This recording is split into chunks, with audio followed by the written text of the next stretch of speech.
Hey, Stuart Sutton, I hope your day and your real estate are going great. There are three ratios I'm going to share with you, but I think that probably no one else has ever shared with you. That was kind of what happened to me back in the 90s when I first started hiring employees. But I did learn a tremendous amount from Marna Denbo. She was a young lady that started working for me at 82 years old. All the things I learned about hiring people from all kinds of different sources were wrapped up in Mrs. Denbo. She said, Stuart, I want to make sure that I get what you need done. Really, I want to do it before you even expect it to be done. I want you to be able to depend on me. That was one. I only hire people who are dependable. And she also said, I really care about your clients and customers, and they need to know that because that's a reflection on you. I only hire people who I perceive to really care about the clients and customers that I represent. And she said, I'm never going to abuse whatever you give me in the way of a credit card or funds or an expense account, because that is your money. I'm going to treat it like mine. As a matter of fact, I'm going to treat it more carefully than I would my own money. So those are really the three factors I use. No one had ever told me. I had to really kind of find them out, but I found them out through Mrs. Denbo.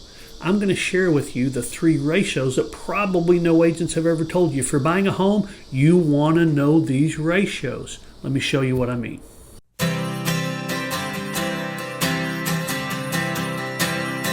So we're going to start with three ratios: the success ratio, the hotness ratio, and the day on market ratio. I'm going to share these with you, and you can use them as you will. But as a home buyer, once you hear these, you're probably going to want to make sure your agent makes you aware of what these ratios are for whatever property you try to buy. So the success ratio is very simple. The success ratio is what it says, success.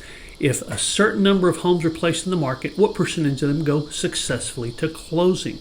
Well, the number of closed homes compared to the number of homes placed in the market, that percentage is the success ratio. So if 100 homes go on the market in a neighborhood, that'd be a sizable neighborhood, but if 100 homes go on the market and 80 close, that's an 80% success ratio. Now, you don't see that very often, believe it or not. I see in today's market, neighborhoods, 30% or less for success ratio. Yes, 28% of the homes that went in the market last year sold and closed. The others did not.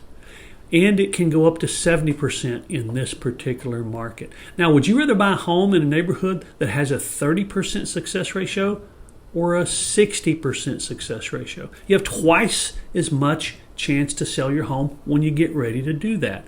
The success ratio is kind of a secretive but very impactful ratio that you need to be aware of. And if you look at different neighborhoods that you're thinking about buying in, you'll see a difference in the success ratio for homes in that neighborhood.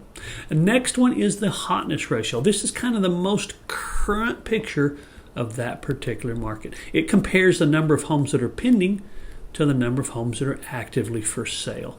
So a hotness ratio, the higher the better. So let's say there's 10 homes in the market and there's 5 under contract. 50% hotness ratio. Now let's say there's 10 homes in the market and 12 pending. Well, that's still a percentage, 120%. You don't really see that anymore. You saw that at one time, but not anymore. You may see a 30% hotness ratio. You may see a 40% hotness ratio. Again, the higher, the better, because that means that that neighborhood is turning over more quickly.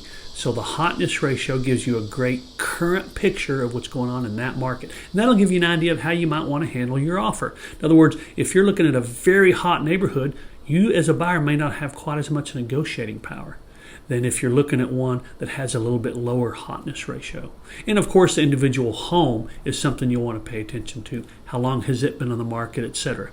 And that kind of brings us to our next factor, days on market.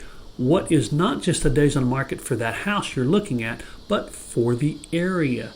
So if the entire market has a 67-day average days on the market, but the neighborhood you're looking at has 31, that's good. But what if the neighborhood you're looking at has a 131-day average compared to the overall market of 67? Well, that's very different.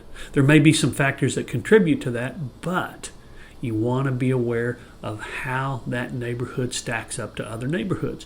You might really like a particular house, but if the success ratio is low and the hotness ratio is low and it takes a long time to sell, you might want to rethink that.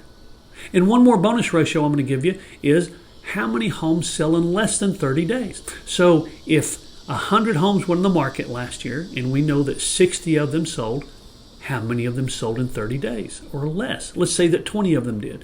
20 out of 60, 33%. That is another indication of the strength of that particular area of the market. When I'm buying a home, I want to know what those ratios are.